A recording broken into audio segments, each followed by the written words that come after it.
നാട്ടിലെ പണക്കാരുടെയും ഇവിടുത്തെ പാവപ്പെട്ടവരുടെയും ചായക്കട. അതെ, സ്റ്റാർബക്സ്.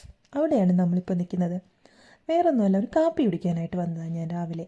ഗ്രോസറി പർച്ചേസിംഗ് ഒക്കെ കഴിഞ്ഞ് തളർന്ന് ഒരു കാപ്പി കുടിച്ചേക്കാന്ന് കരുതി അഫോർഡബിൾ ആയിട്ടുള്ള സ്റ്റാർബക്സിൽ കയറിയതാണ്.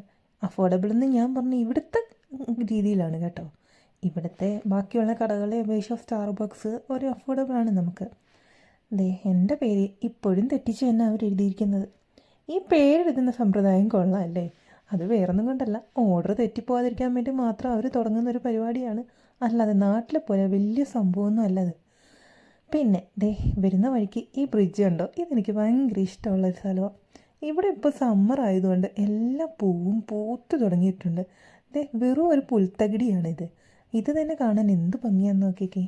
ഈ മഞ്ഞപ്പൂവും വെള്ളപ്പൂവും എല്ലാം ആയിട്ട് കാട്ടുചെടികളായിട്ട് കണ്ടാൽ ഒരു കാടാണെന്ന് പറയുമോ ഇത്? ഇതിവിടുത്തെ ഒരു പാർക്കാണ്.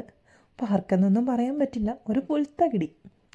അപ്പം ദേ കണ്ടോ, പട്ടിയൊക്കെ ആയിട്ട് ആൾക്കാർ നടന്നു പോകുന്നുണ്ട്. പട്ടിയും കുട്ടിയും എല്ലാം ഇതുവഴി പോവാറുണ്ട്. അതൊക്കെ പോട്ടെ, ഈ പ്രകൃതി ഭംഗിയൊക്കെ നമുക്കൊന്ന് ആസ്വദിച്ചിരിക്കാം. എന്ത് രസമല്ലേ?